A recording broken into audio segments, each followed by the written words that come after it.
Hi friends, welcome back to smart home maker. నేను మీ స్వప్న. ఇవాళ నేను ఒక హెల్తీ రెసిపీతో మేము ముందుకు వచ్చేసానండి. ఇది బ్రేక్ఫాస్ట్, డిన్నర్, స్నాక్ ఐటెం ఎలా అయినా చక్కగా సూట్ అయిపోతుంది. ఎస్పెషల్లీ ట్రావెలింగ్ టైంలో మనకి కర్రీతో పని లేకుండా వీటిని చేసుకొని పట్టుకుని వెళ్ళిపోయామంటే చాలా హెల్ప్ అవుతుంది. సో ఇప్పుడు లేట్ చేయకుండా ఈ హెల్తీ రెసిపీ ప్రిపరేషన్ చూసేద్దాం. ముందుగా ఒక మిక్సింగ్ బౌల్ తీసుకొని అందులోకి ఒక కప్పు గోధుమ పిండిని యాడ్ చేసుకోవాలి. ఇందులోకి ఒక హాఫ్ టీ స్పూన్ సాల్ట్ని యాడ్ చేసుకోవాలి మీ టేస్ట్కి సరిపడగా. ఇప్పుడు దీన్ని ఒకసారి మొత్తాన్ని బాగా కలుపుకొని ఇందులోకి వేడి ఆయిల్ కానీ నెయ్యిని కానీ యాడ్ చేసుకోవాలి. యాడ్ చేసుకొని ఇది మొత్తం కలిసే విధంగా బాగా కలుపుకోవాలి. ఇలా చేత్తో బాగా కలుపుకొని ఆ తర్వాత ఇందులోకి కొద్దిగా వాటర్ని యాడ్ చేసుకొని మొత్తం కలిసే విధంగా కలుపుకొని మొత్తం ఒక చపాతీ ముద్దలాగా మనం ప్రిపేర్ చేసుకొని పక్కన పెట్టుకోవాలి. ఇప్పుడు ఇది డ్రై అవ్వకుండా దీనిపైన కొంచెం ఆయిల్ని అప్లై చేసి మూతను పెట్టుకొని 15 నిమిషాల పాటు పక్కన పెట్టుకుందాం. ఇప్పుడు స్టఫింగ్ని ప్రిపేర్ చేసుకుందాం. దానికోసం స్టవ్ ఆన్ చేసుకొని ఒక ప్యాన్ పెట్టుకొని అందులోకి 1 టీ స్పూన్ ఆయిల్ని యాడ్ చేసుకొని ఈ ఆయిల్ కొంచెం వేడైన తర్వాత ఇందులోకి మీడియం సైజ్ ఆనియన్ని సన్నగా పొడిగా కట్ చేసి యాడ్ చేసుకోవాలి. తర్వాత ఇందులోకి సన్నగా కట్ చేసి పెట్టుకున్న 2 గ్రీన్ చిల్లీస్ని కూడా యాడ్ చేసుకొని ఈ ఆనియన్స్ అనేవి ట్రాన్స్పరెంట్గా అయ్యేంత వరకు ఫ్రై చేసుకోవాలి. ఇప్పుడు ఇందులోకి ఒక పావు కప్పు వరకు పచ్చి బఠానీని యాడ్ చేసుకోవాలి.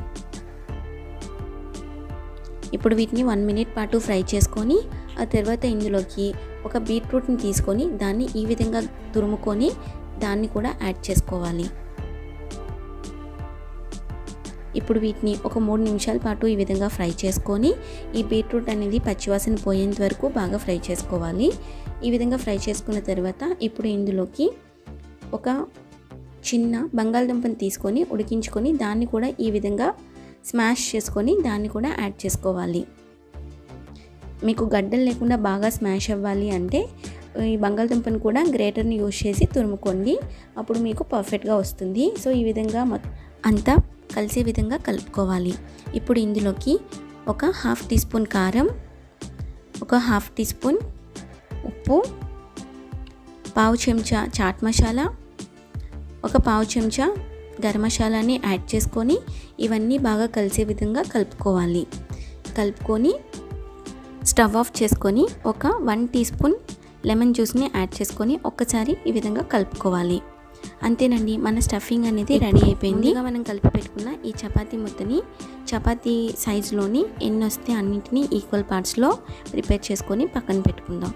ఇక్కడ నేను తీసుకున్న పిండికి నాకు 5 ఈక్వల్ పార్ట్స్ అనేవి వచ్చాయండి. ఇప్పుడు వీటితో 5 చపాతీల కింద ప్రిపేర్ చేసుకుందాం.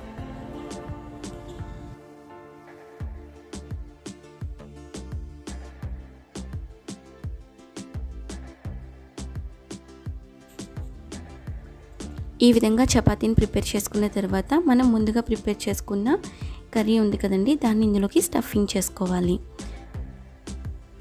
ఎడ్జెస్కి వాటర్ని అప్లై చేసుకొని ఇలా ఫోల్డ్ చేస్తే మనకి ఈజీగా స్టిక్ అయిపోతుంది.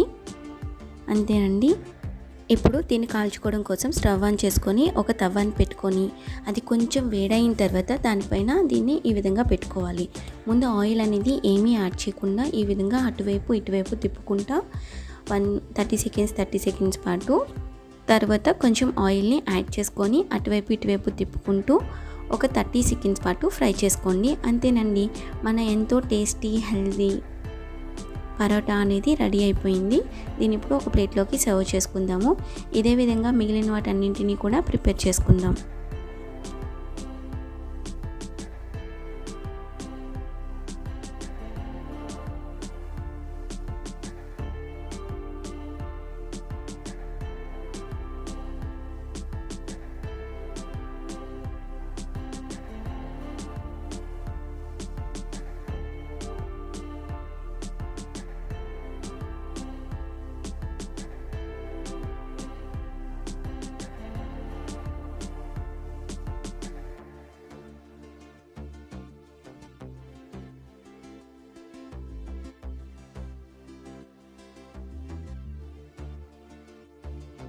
అంతేనండి, గోధుమ పిండితో ఎంతో టేస్టీ అండ్ హెల్దీ పరోటా అనేది రెడీ అయిపోయింది.